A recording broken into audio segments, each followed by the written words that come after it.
Estamos iniciando lo que tradicionalmente se conoce como Semana Santa. Hoy es el primer día. ¿Cuántos ya lo sabían? Y yo no sé qué significa la Semana Santa para ti. A lo mejor para ti nada más son vacaciones extras. Tal vez para ti es momento de ir a la playa, donde se amontona la gente ahí. Tal vez para ti simplemente son días para quedarse en casa y no hacer nada. Esas son las buenas vacaciones, ¿verdad? Y yo no sé, cuando escuches la frase Semana Santa, yo no sé qué es lo primero que viene a tu mente. Pero hoy yo quiero hablar de algunas cosas para cambiar nuestro enfoque un poquito en cuanto a la Semana Santa. Cuando regresamos en el tiempo 20 siglos atrás y llegamos a la primera Semana Santa, la original, llegamos al momento en que iba a cambiar toda la historia de la humanidad, porque iban a suceder algunas cosas únicas, especiales, que iban a suceder una sola vez en nuestro mundo. Y de eso quiero hablar el día de hoy. Las cosas que sucedieron una vez, pero nunca más van a volver a suceder. Pero ¿por qué hacemos eso? ¿Por qué ponemos fechas especiales en el calendario como cristianos para celebrarlas cada año? La razón es porque, como Navidad, por cierto, todo el mundo lo celebra, aunque realmente Jesús no nació en ese día del 25 de diciembre. Y el punto no es cuándo sucedió, sino qué sucedió. Lo importante es que realmente pasó. Ahora, en Semana Santa, realmente sí es por estas fechas, por cierto.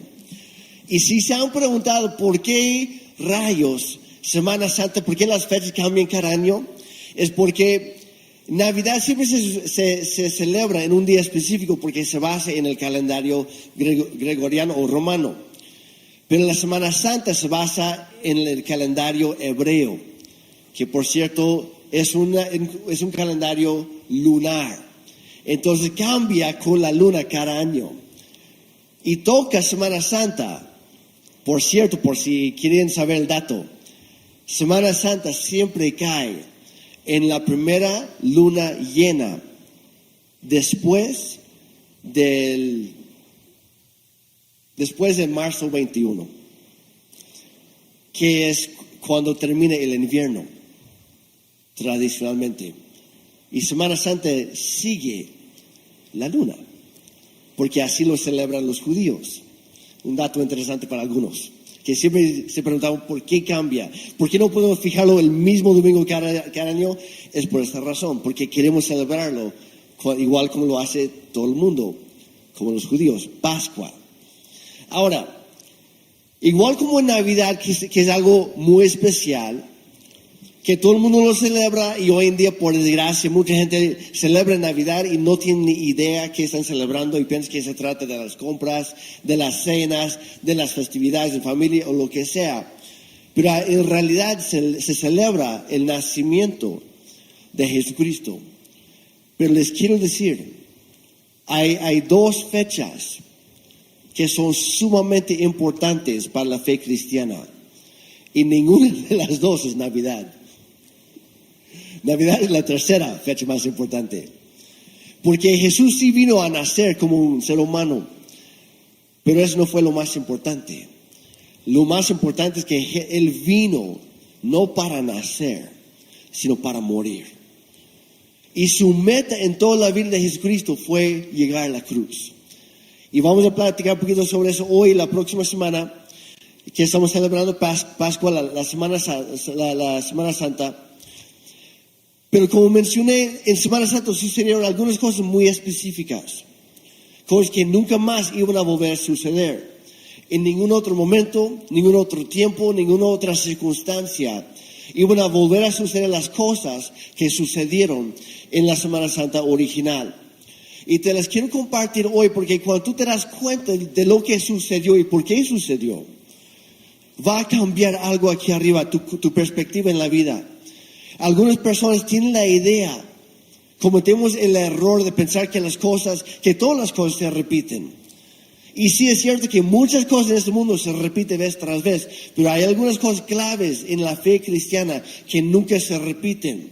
Y cuando creemos una mentira, como eso, queramos o no, esa mentira nos empieza a encadenar, nos empieza a controlar y nos mantiene dando las mismas vueltas en la vida. Y pensamos que es normal, pero al mismo tiempo hay una parte de nosotros muy profundo en nuestro ser que anhela un cambio, que anhela ser libres. Y Jesús dijo en Juan 8:32, dijo, conocerán la verdad y la verdad los hará libres. La razón que mucha gente no vive en libertad es porque creen una mentira. Y es mi anhelo el día de hoy, que al conocer estas verdades, que tú encuentres una nueva libertad en Cristo y que las mentiras que te han estado manteniendo en la oscuridad hoy sean quitadas, sean rotas y que la luz de Cristo venga sobre tu vida. Así que el tema hoy, si estás tomando apuntes, 3 cosas que nunca más sucederán.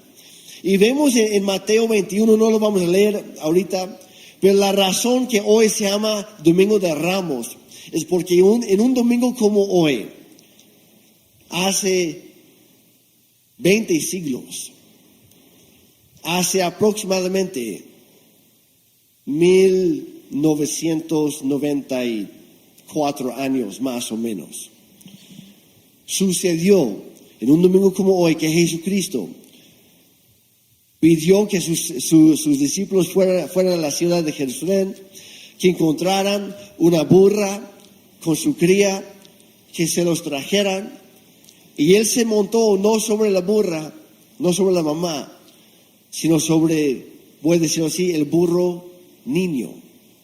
No era un bebé, pero estaba chiquito, porque en esa época los reyes no montaban caballos, montaban burros, y es el Rey de Gloria.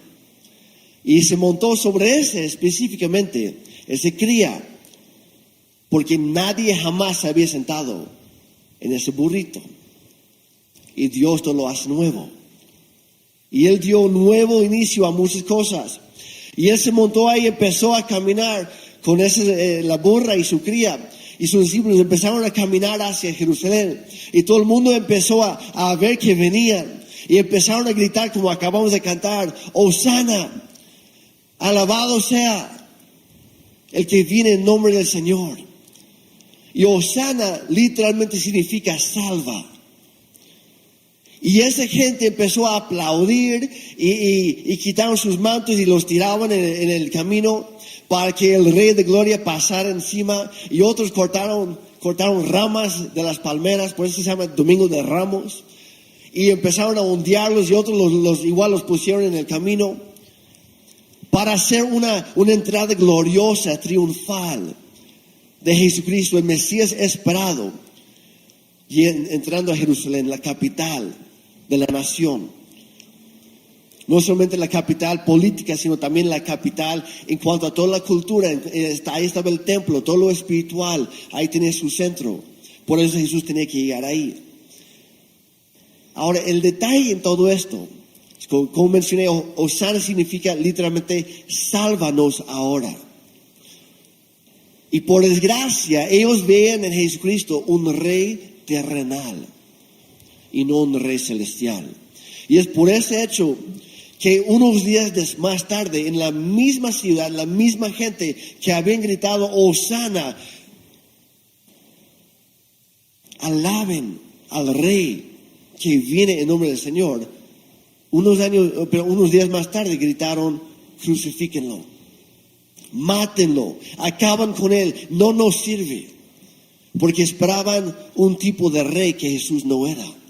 Esperaban un cambio en lo físico cuando Jesús vino para traer un cambio en todo, incluyendo lo físico. Entonces Jesús entra en la ciudad y las cosas empiezan a cambiar. Llega luego al templo, y no estoy poniendo un poco de contexto aquí. Llega al templo y saca a las personas que estaban usando la religión para controlar a la gente. que estaban impidiendo que cualquier persona pudiera acercarse a la presencia de Dios. Sacó toda esa gente, dijo, la casa de mi padre, el templo debe de ser una casa de oración y una casa de adoración, un lugar donde la gente encuentra libertad y sanidad, y ustedes lo han convertido en una cueva de ladrones. Y corrió a toda esa gente y incomodó a mucha gente ese día. Y toda la semana seguía sanando a las personas, seguía enseñando, pero enseñaba verdades. ¿Y cuántos se han dado cuenta que la verdad incomoda a veces? Muchas veces, demasiado. Y Jesús pisaba callo. Y pasando unos días había tanta gente que se había incomodado por la presencia del Rey de Gloria, que empezaron a gritar, crucifícalo. Ya no lo queremos. Y hubo varias personas, no todos obviamente, pero hubo varias personas que tenían esta mentalidad, que sentían incomodadas por lo que Jesús hacía y decía. Así que después de unos días mandan a arrestar a Jesús, lo encadenan y lo llevan al lugar de juicio, y ahí empiezan a acusarle. Ahora, para poner un paréntesis, en toda la historia del mundo ha habido dos personajes principales. Hay un protagonista y hay un antagonista. El protagonista en nuestra historia, en la historia del mundo, es Dios mismo.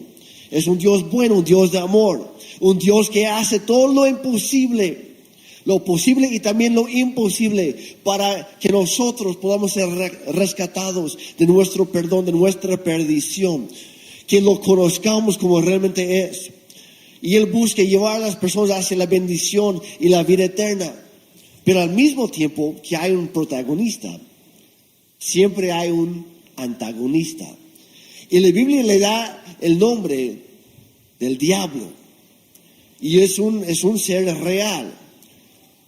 Y así como Dios te ama como nadie lo hace, el diablo te odia como nadie lo hace. Y así como Dios tiene un buen plan para tu vida, el diablo tiene un mal plan para tu vida. Así como Jesús vino para liberarte, el diablo, su propósito, entre otras, es encadenarte, es esclavizarte, es matarte, si es que puede. Hay un Salvador que vino a salvarte. Pero hay otro, la Biblia lo llama el acusador, que viene a condenarte. El término griego que usa para el diablo, de hecho, es diabolos. Diabolos. Y significa literalmente el acusador o el calumniador. Y nada más para mencionarlo, cada vez que alguien acusa sin fundamento, cada vez que alguien lanza calumnias, literalmente se está volviendo un diabolos pequeño. Está haciendo el trabajo del diablo. Es por eso que debemos tener mucho cuidado lo que hablamos, para asegurarnos que en todo momento nuestra boca y nuestra vida esté dedicada a la obra de Dios y no al trabajo del diablo. Bueno, eso fue de gratis para alguien.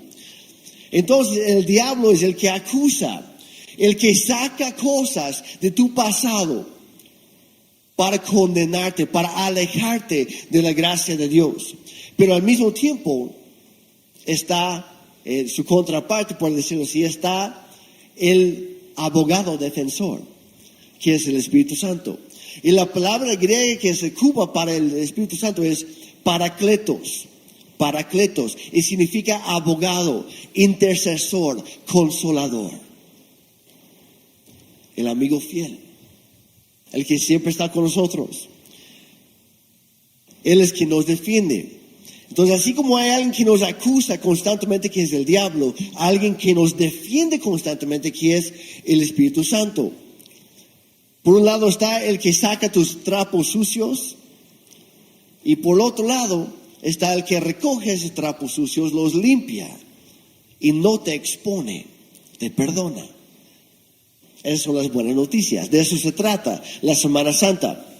Entonces, regresando a la historia de Jesús, Él estaba ahí y le estaban acusando a Él.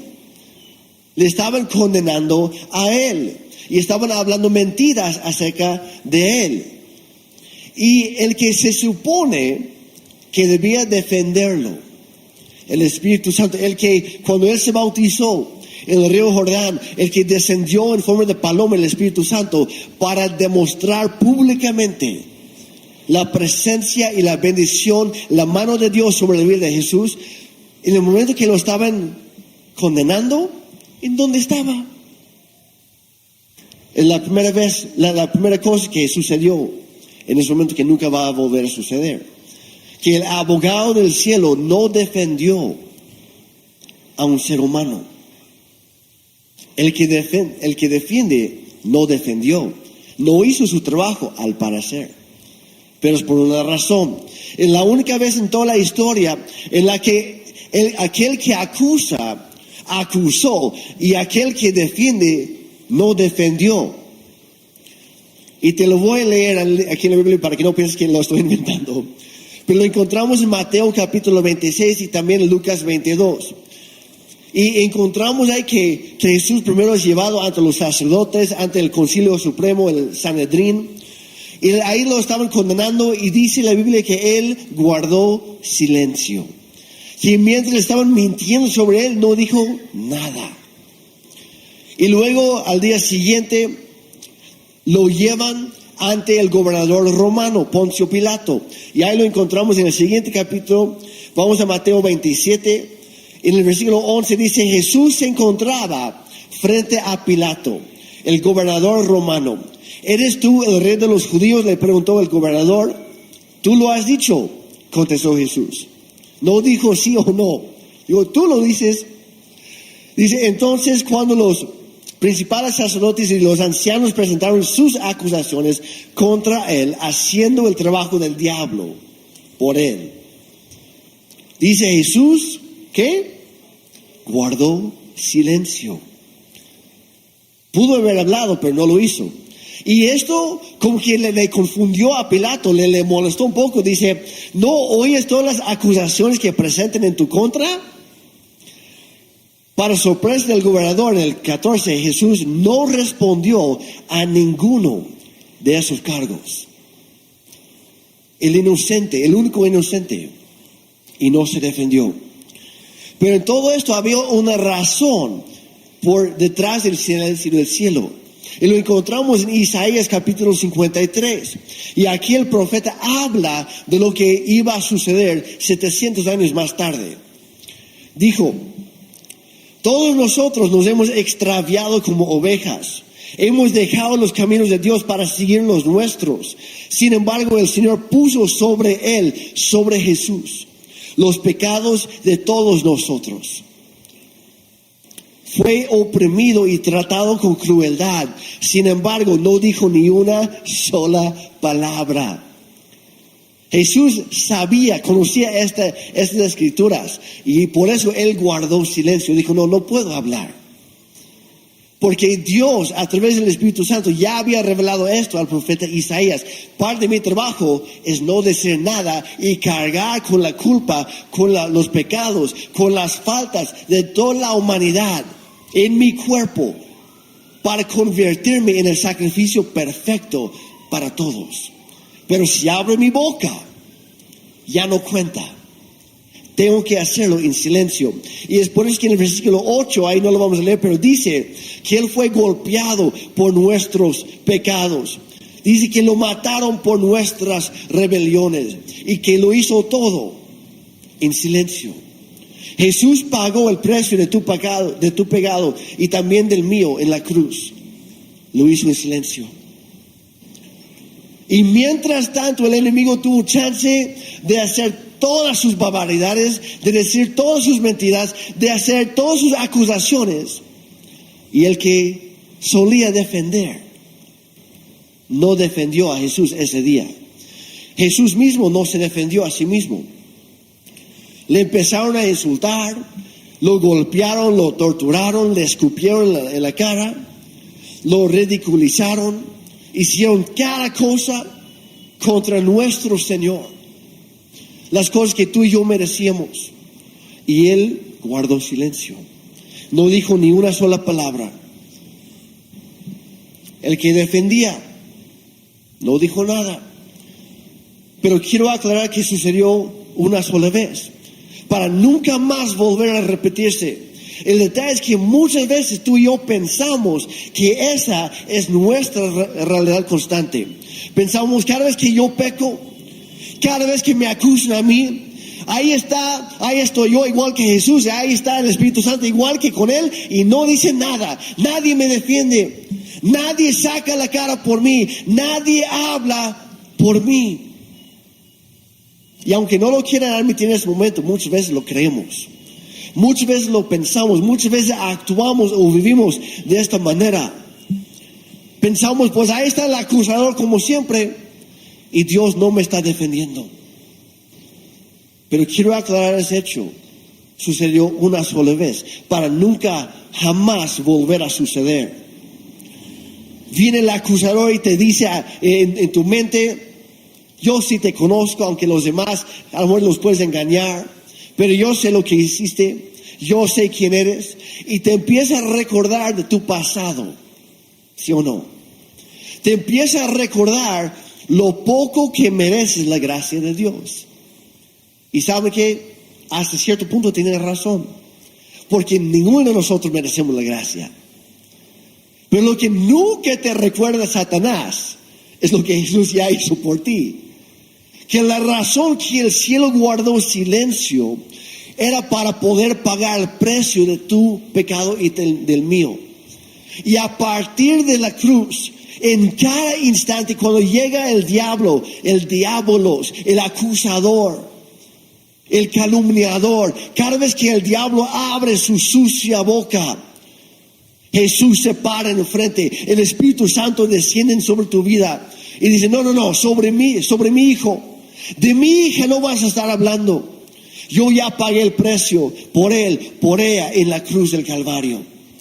Satanás, tú ya no tienes derecho, ya no tienes fundamento en tus acusaciones. Yo ya pagué el precio, yo ya pagué el costo con mi propia vida. Pero es la mentira que muchas veces creemos. Después de que Jesús fuera resucitado, al tercer amanecer, al tercer día, en la madrugada, algo cambió. Y pasando un tiempo, la iglesia cristiana estaba avanzando, estaba creciendo rápidamente, pero el apóstol Pablo se dio cuenta que mucha gente seguía creyendo esta mentira. Y por eso escribió a los Romanos, capítulo 8, ¿qué podemos decir acerca de cosas tan maravillosas como estas? Si Dios está a favor de nosotros, ¿quién podrá ponerse en nuestra contra? Si Dios no se guardó ni a su propio Hijo, sino que lo entregó por todos nosotros, ¿no nos dará también todo lo demás? Y luego dice, ¿quién se atreve? Resalta eso en tu Biblia si puedes. ¿Quién se atreve a acusarnos a nosotros, a quienes Dios ha elegido para sí, para ser parte de su familia? Y la respuesta, él lo dice, nadie. Nadie te puede acusar sin fundamento. Ya no más. Ya no más. Lo que antes funcionaba contra ti, ya no más. Las acusaciones que antes eran válidas contra ti, ya no lo son. Dice nadie, porque Dios mismo nos puso en la relación correcta con Él. Una sola vez en la historia, nuestro defensor guardó silencio, pero lo hizo para aplastar bajo sus pies las mentiras y las acusaciones del diablo, de un infierno rugiendo. Pero al tercer amanecer, todo lo cambió. Todo cambió para nosotros. Y quiero que te acuerdes de esto. La siguiente vez que estás pasando por un momento de debilidad, que otra vez te encuentras tirado en el lodo, que otra vez te entregaste a algún pecado, que otra vez te engañó el diablo, que otra vez, no sé, volviste a lo de siempre y vienen los mismos pensamientos de siempre. Acuérdate de esto, ya no tiene fundamento, son mentiras. Decide vivir en la verdad, no en la mentira, para que tú experimentes la libertad que Cristo compró para ti con su muerte en la cruz. Y ahora, cuando viene el diablo para recordarte de tu pasado, tú recuerde a Él de su futuro.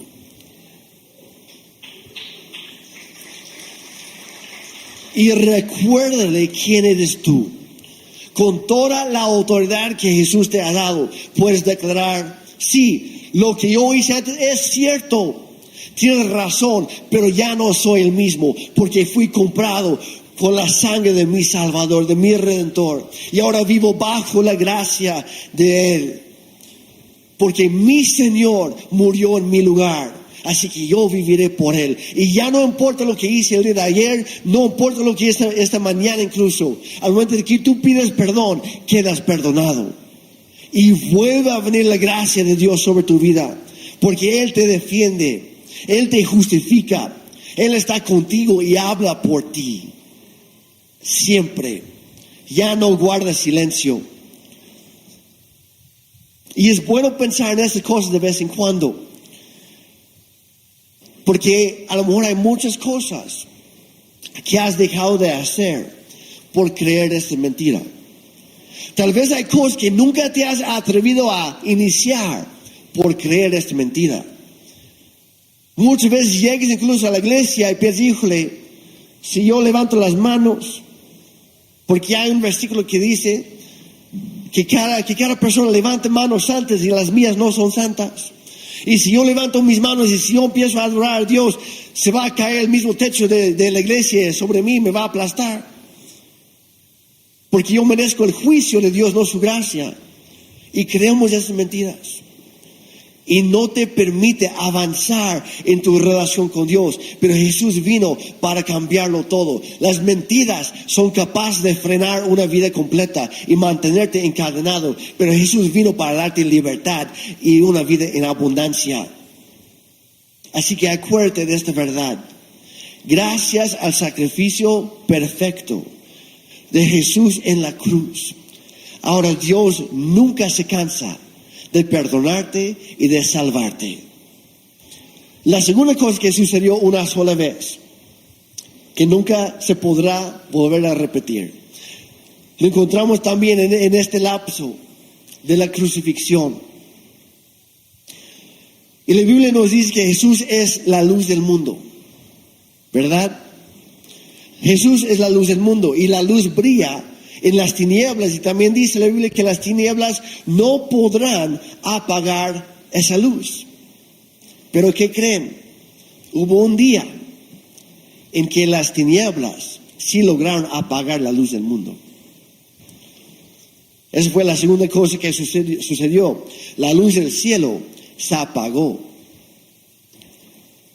La luz te da claridad, te hace saber quién eres, hacia dónde vas, quién está contigo, quién te rodea, te da seguridad. La luz te hace darte cuenta de tu entorno, te ayuda a analizar las circunstancias y tomar decisiones sabias. Pero una vez en la historia, la luz se apagó, la luz que debía iluminar siempre, en todo momento.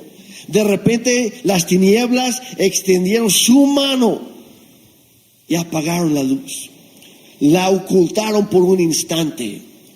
Y en ese momento el reino de las tinieblas, de la oscuridad, empezaron a celebrar una fiesta, un pachangón como nunca. Porque creyeron que habían logrado apagar la luz celestial para siempre. Pero no era cierto. Era un momento nada más. Mateo 27:45 dice, al mediodía, para el contexto, Jesús para ese momento está crucificado, está clavado en esa cruz, estaba amontonando todo el pecado de toda la humanidad sobre su propio cuerpo. Dice, al mediodía la tierra se llenó de oscuridad hasta las 3 de la tarde, duró 3 horas. Esta oscuridad densa. Dice la tierra, toda la tierra, no solamente en Jerusalén, toda la tierra se llenó de oscuridad hasta las 3 de la tarde. Y tal vez estás pensando, no, Jeremy, nada más fue un eclipse, nada más. Un eclipse solar pasa de vez en cuando. No era un eclipse normal. En Lucas 22 Cuando Jesús la noche antes estaba en el huerto de Getsemaní, estaba orando con sus discípulos y de repente él ya sabía lo que iba a pasar. Llega Judas, el traidor, que iba a entregarlo a sus enemigos. Llega con un montón de soldados. Llegan para enfrentar a Jesús, para arrestarlo. Llegaron para llevarlo a la fuerza, cuando Jesús de por sí iba a ir sin poner resistencia. Y estaba Pedro ahí, el amiguísimo de Jesús. Él y otro discípulo habían llevado espadas, tenían 2 espadas esa noche para defenderse. Y cuando Pedro ve que vienen los enemigos para llevarse a Jesús, dice: no, sobre mi cadáver me lo van a quitar. Agarra la espada, va y lanza un ataque contra el primero que estaba ahí. Que pobrecito, era un siervo de uno de los sacerdotes que estaba ahí. Y se esquivó más o menos, y la espada le cortó, le mochó la oreja. Pedro fue el primer mocha orejas. Y le corta la oreja. Y fíjense lo que pasa aquí. Jesús se voltea y dice: Pedro, ¿qué chihuahua qué estás haciendo?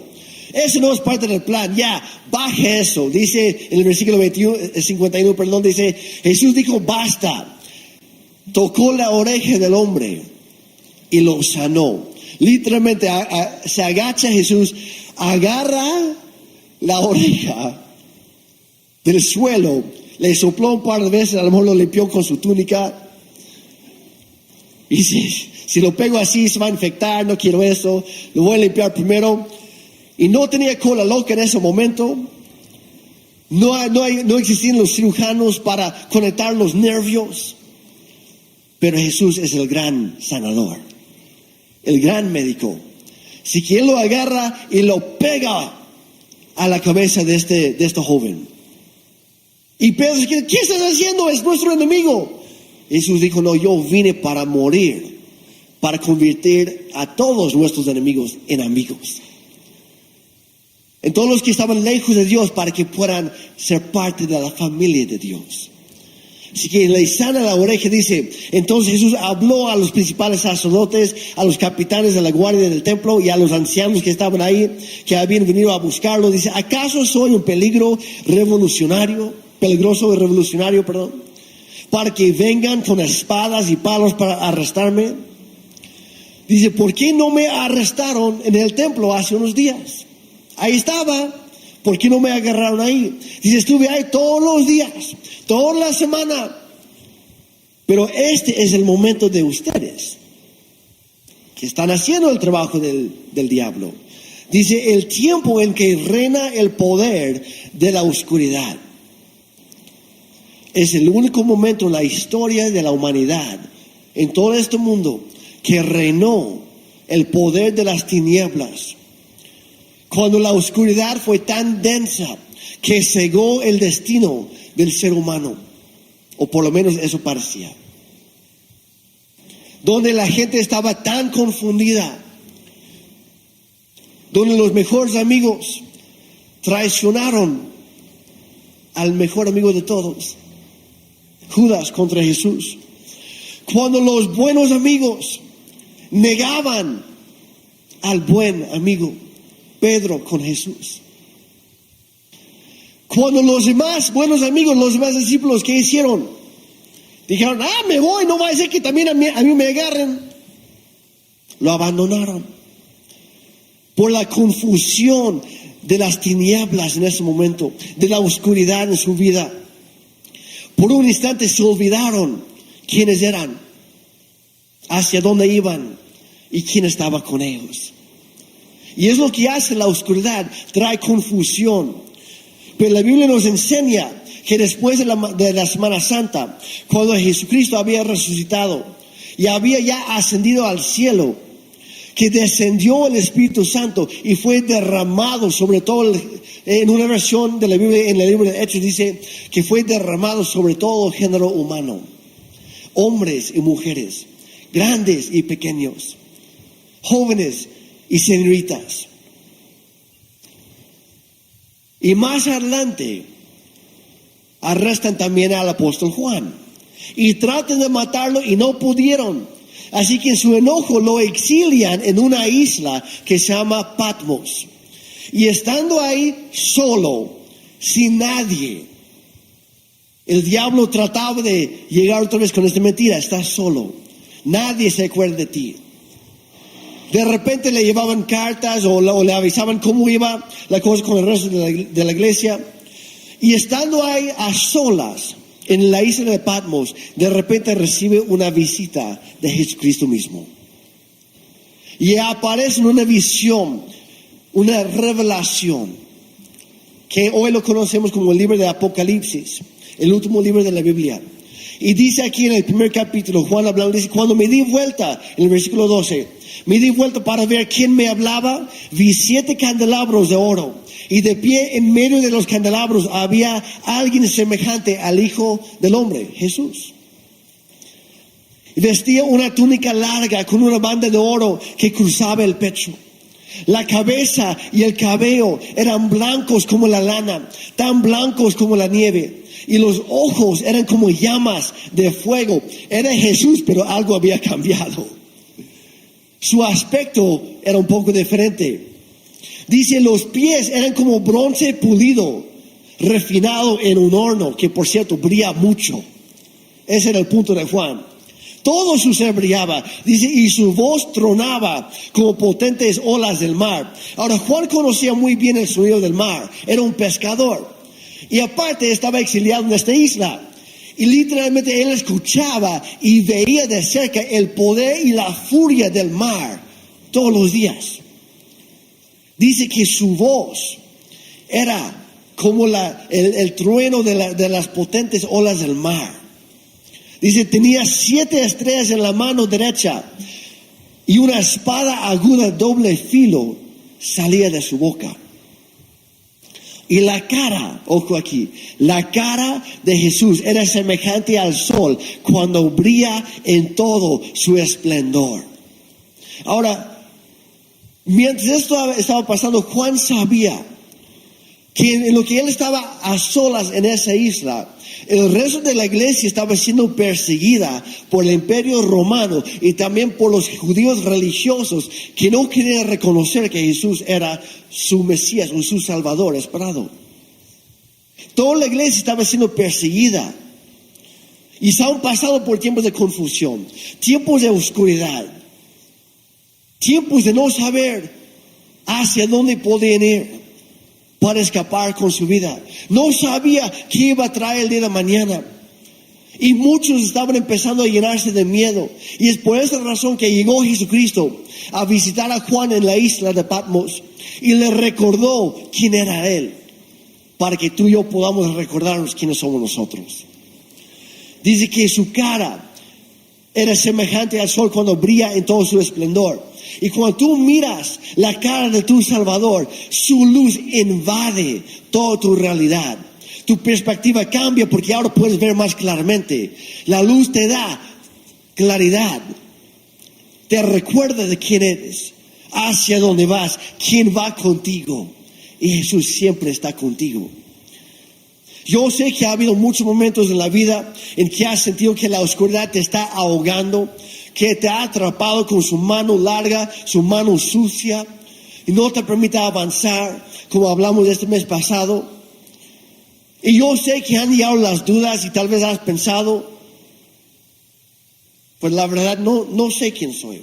Ya ni me acuerdo. Ya no me acuerdo para dónde voy. Siento que todo el mundo ya me abandonó.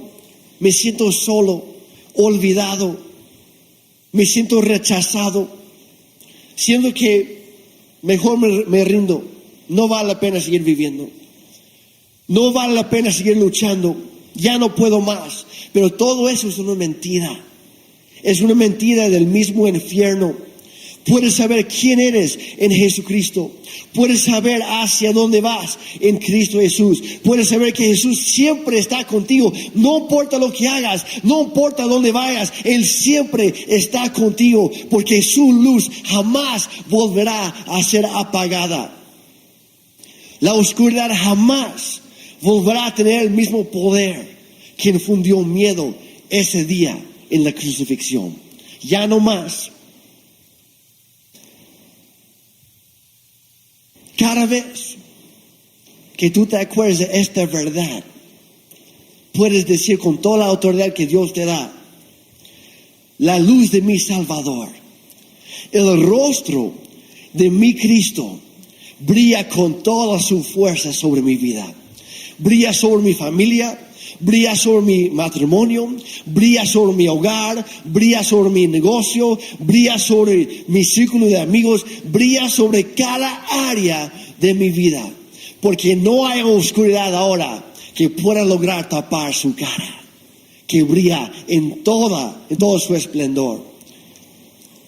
Te quiero recordar que gracias a lo que hizo Jesucristo, tú eres una persona escogida por Dios mismo. Tú eres perdonado. Tú eres restaurado. Tú eres sanado. Tú estás lleno del Espíritu Santo. Tú no eres un accidente. Tú no eres un error. Tú fuiste planeado desde antes de que Dios creara todo el universo. Pensó en ti primero. Y pensando en ti también desde antes de crear toda la creación, Dios Padre, Dios Hijo, Dios Espíritu Santo se pusieron de acuerdo. Y dijeron, hubo una conversación en el cielo: van a pecar porque vamos a darles libre albedrío. Porque no queremos que nos amen a la fuerza. Vamos a revelar nuestra deidad. Vamos a poner en su mismo ADN una parte de nosotros. Otro dato interesante, les comenté el viernes a los que vinieron a la clase. Dice que Jesús es luz, ¿verdad? Llevas el ADN de Jesús en tu cuerpo. ¿Sabías que tu sangre tiene las mismas propiedades que la luz congelada? Y llevas a Cristo contigo, porque su sangre ya te perdonó, ya te cubrió, ya te libertó. Ya no tienes que andar vagando en la vida sin rumbo. Cristo con toda su luz está entrando a tu corazón y lo cambia todo.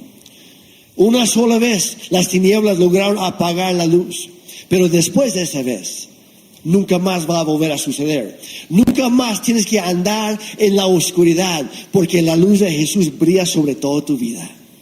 Son buenas noticias. Y la tercera cosa que pasó es que el cielo dio la espalda por única vez al sufrimiento de la humanidad. La Biblia relata que cuando Jesús estaba siendo crucificado, hubo un punto culminante en su sufrimiento. Jesús estaba amontonando sobre su cuerpo todo nuestro pecado. Y fue un momento de increíble angustia y dolor para él. No fue la tortura romana que mató a nuestro Señor, fue nuestro pecado. Porque la paga del pecado es la muerte. Tu pecado y el mío es lo que mató a Jesús en la cruz. No podemos echarle culpa a los romanos, no podemos echarle culpa a los judíos. Fuimos tú y yo. Pero Jesús lo hizo con una sonrisa en su cara, pensando en ti, viendo a ti. Pero vemos algo un poco peculiar. Todo el Nuevo Testamento fue escrito en griego. Pero no importa la versión que leas, no importa el idioma en que lo leas. Hoy en día hay unas frases específicas que hasta el día de hoy nunca se tradujeron y se mencionan en su idioma original, que fue el arameo, que fue lo que Jesús hablaba. Y cuando los apóstoles estaban escribiendo los evangelios, sobre todo Mateo y Marcos, que hablan sobre esto, respetaron las palabras originales. Y vemos a Jesús en la cruz, en mucha agonía, en mucho dolor.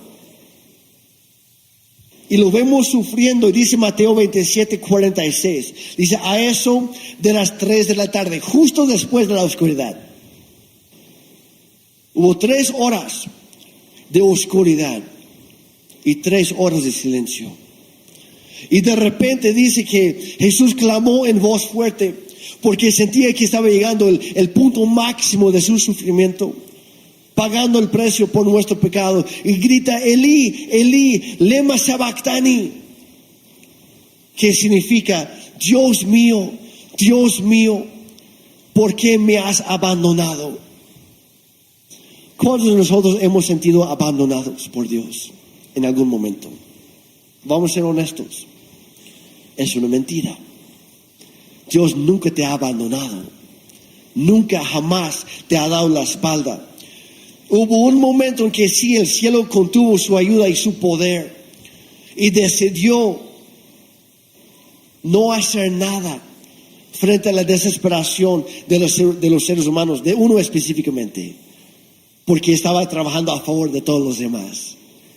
Y dio la espalda, el Padre Celestial dio la espalda a Jesús. El Espíritu Santo tuvo que voltearse, porque la Biblia dice que Dios es tan santo que no puede ni siquiera mirar el pecado. Pero la mentira es que muchas veces pensamos, no, pues como Dios es tan santo y no puede mirar el pecado, pues no me puede mirar a mí, porque soy un pecador y yo he pecado. Es una mentira, porque Jesús tomó todo nuestro pecado, pasado, presente y futuro. Tú no habías cometido ningún solo pecado todavía porque no habías nacido. Era imposible, pero Dios ya pagó el precio y tomó tu pecado sobre su cuerpo, para que ahora, cuando Dios te mire a ti, no ve tu pecado, ve a Jesús en la cruz, enfrente de ti, y te mira a ti, pero con el rostro de su Hijo Jesús, y dice, ¿sabes qué? Sí, pecaste, cometiste esos errores, lastimaste a otros, a ti mismo, a mí, pero ¿sabes qué? Ya te perdoné y nunca te voy a rechazar, nunca te voy a abandonar. Jesús murió abandonado y solo para que tú pudieras vivir todos los días y para siempre en la presencia de Dios, bien acompañado. Hemos cometido el error de pensar que lo que pasó a Jesús también nos pasa a nosotros, y no es cierto. La religión y las tradiciones nos hacen creer eso y nos separan de Dios. Pero acuérdense, lo primero que hizo Jesús entrando a Jerusalén, entró al templo para restablecer el orden. Es decir, nada ni nadie debería separar a Dios de su pueblo. Los hijos y las hijas de Dios, de su Padre Celestial. Yo he venido para cambiarlo todo. Y lo hizo en la cruz. Muchos viven toda su vida pensando eso, que siendo la iglesia, Dios me va a rechazar. Si trato de acercarme a Él, me va a dar la espalda. Si vuelvo a pecar, me va a abandonar. Es más, ya me abandonó. Ya no oro porque no tiene chiste. Seguramente Dios no me escucha. Son mentiras del diablo. Después de que Jesús pasó por esa situación, después de que el cielo le diera la espalda a su necesidad, que era por nuestro bien, y Jesús muere en soledad, ¿qué sucede? Resucita al tercer amanecer. Y luego, ¿qué hace?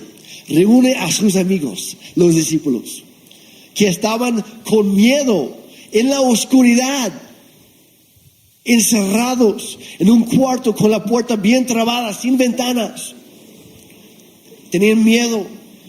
Y Jesús los reúne, los va a visitar. Entra y brilla el esplendor de su luz. Trae claridad otra vez a sus vidas. Les recuerda quiénes son y quién es Él. Los reúne y les da la gran comisión, sus últimas palabras antes de ascender al cielo. Les dice qué es lo que tienen que hacer, porque la luz ha vuelto.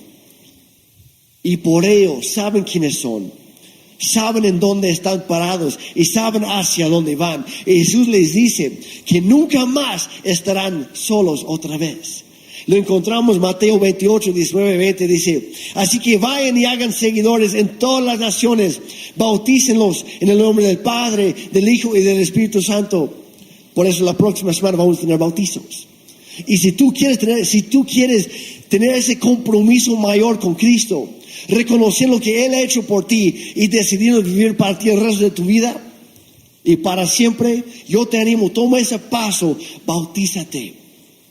Es un compromiso como el anillo de bodas. Es una declaración pública de lo que ya ha pasado en tu corazón. Y yo les invito a los que quieren bautizarse, este miércoles a las 7 vamos a tener una plática muy corta, 1 hora nada más, de 7 a 8, este miércoles aquí mismo, para hablar sobre eso, para que tú puedas tomar ese paso. Pero dice, bautizándolos, luego dice, enséñales a obedecer todo lo que yo les he mandado. Tengan presente que yo, el Cristo resucitado, el Dios Todopoderoso, dice, yo estaré con ustedes todos los días. En los días buenos, los días malos, los días feos, los días en que más o menos andas bien y los días en que de plano andas muy mal. Los días en que hay mucha luz en tu vida y también los días más oscuros. Los días en los que andas como si todo estuviera perfecto. Y también en los días en que fallas, en que nada sale bien. Dice, yo estaré contigo todos los días de tu vida. Dice, hasta el fin del mundo. No hay nada que pueda separarnos del amor perfecto de Dios. Gracias a lo que hizo Jesucristo. Y este es el mensaje de la Semana Santa. Es cierto que una vez el cielo dio la espalda al sufrimiento del hombre. Pero como Jesús lo hizo una vez, como Él pasó por eso en soledad, nunca más tú y yo volveremos a estar solos. Siempre estamos acompañados. La próxima vez que el enemigo venga con sus mentiras diciéndote, mira cómo has fallado, mira que tú no vales la pena, recuerda tu pasado, tú recuérdale de su futuro, recuérdale y acuérdate a ti mismo qué es lo que hizo Jesús por ti, porque pasó una sola vez y nunca más volverá a suceder. Jesús nunca le dará la espalda a tu necesidad. Está contigo en todo momento y siempre lo estará. El Padre Celestial nunca más dirá, no lo puedo soportar, no puedo mirar, porque Jesús vino a cambiarlo todo.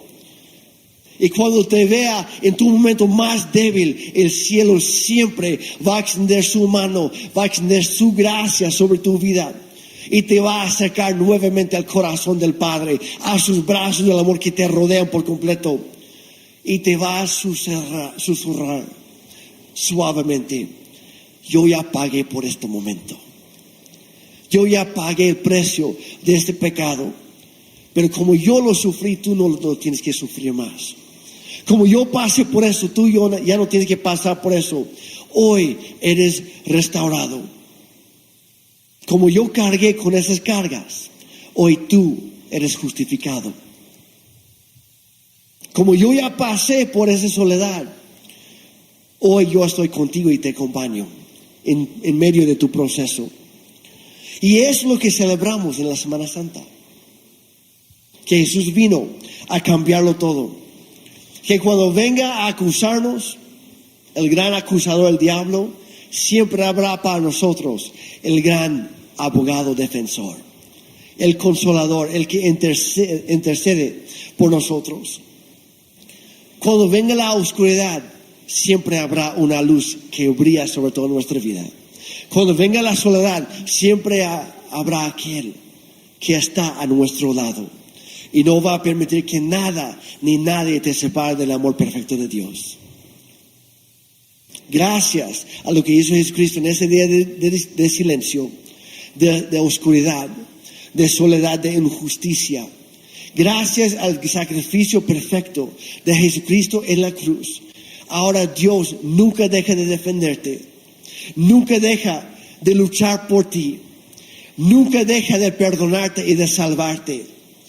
Nunca más tienes que andar en la oscuridad porque su luz brilla sobre tu vida. Dios nunca te rechaza y nunca te abandona. Nunca más, iglesia, estarás sola. ¿Cuántos lo reciben? ¿Cuántos lo creen?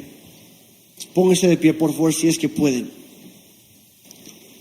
Espero que con todo esto puedas comprender ¿Por qué celebramos la Semana Santa? Que no es una simple costumbre, no solo son vacaciones, y gracias a Dios por las vacaciones, pero que nunca se nos olvida por qué tenemos vacaciones. Que nunca se nos olvida por qué celebramos esto. Porque es una revolución de buenas noticias, de una nueva verdad que Cristo vino a traernos. De esto se trata la Semana Santa. Y por eso la próxima semana vamos a celebrar juntos. No solamente Domingo de Ramos. No solamente jueves y viernes santo. No solamente sábado de gloria. Sino también Domingo de Resurrección. Que es, por cierto, la fecha más importante de nuestra fe. Toda nuestra fe depende de ese hecho, que Cristo resucitó. Vamos a hablar un poquito más sobre eso la próxima semana. Pero ahí donde estás, me gustaría que tomáramos un momento para agradecer a Dios por lo que Él hizo por ti y por mí en la cruz. En tus propias palabras, si quieres, con tus ojos cerrados, con tus manos levantadas si gustas, como mejor tú puedes hablar con Dios.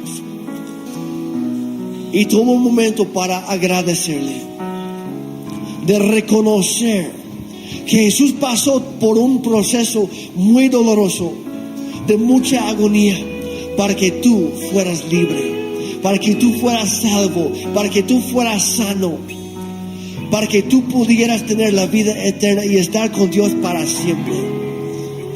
Y tal vez estás aquí y te das cuenta, hijo de Jeremy, yo siento que estoy muy alejado de Dios. Y he creído esas mentiras toda mi vida. Pero tengo buenas noticias para ti. Hoy puedes recibir salvación. Hoy hay perdón por tus pecados, porque Cristo ya lo hizo todo. Lo único que tienes que hacer es reconocerlo. Entonces, si tú quieres hacer eso, te invito a hacer una pequeña oración conmigo. Puedes repetirlo en tus propias palabras. Algo parecido. Padre Santo, yo te necesito. Soy un pecador, lo reconozco. He cometido muchos errores en mi vida, pero hoy me entero que tú viniste a cambiarlo todo. Y tú moriste en la cruz para que yo pudiera tener vida eterna. Tú tomaste en tu cuerpo mis pecados para darme a mí perdón. Hoy lo recibo. Hoy me comprometo contigo. Voy a abandonar mi vida de pecado. Voy a dejar de vivir a mi manera. Si tú moriste por mí, entonces yo viviré por ti. Yo me comprometo contigo, Jesús. Ven a mi vida. Sé mi Señor y mi Salvador. Recibo tu perdón. Recibo nueva vida. Ayúdame a caminar cada día contigo. Y recuérdame que tú siempre estás conmigo. Porque no hay nada imposible para ti. No hay herida que tú no puedas sanar. No hay pecado que tú no puedas perdonar. Gracias, Señor, lo recibo en el nombre de Jesucristo. Amén y amén. ¿Por qué le dan un aplauso a Dios? Porque Él es bueno, Él es fiel y Él siempre está contigo. Él siempre está contigo, iglesia. Cuando vengan esas mentiras, esos pensamientos, acuérdate de las verdades de la palabra de Dios, porque Él vino a cambiar todo. Amén.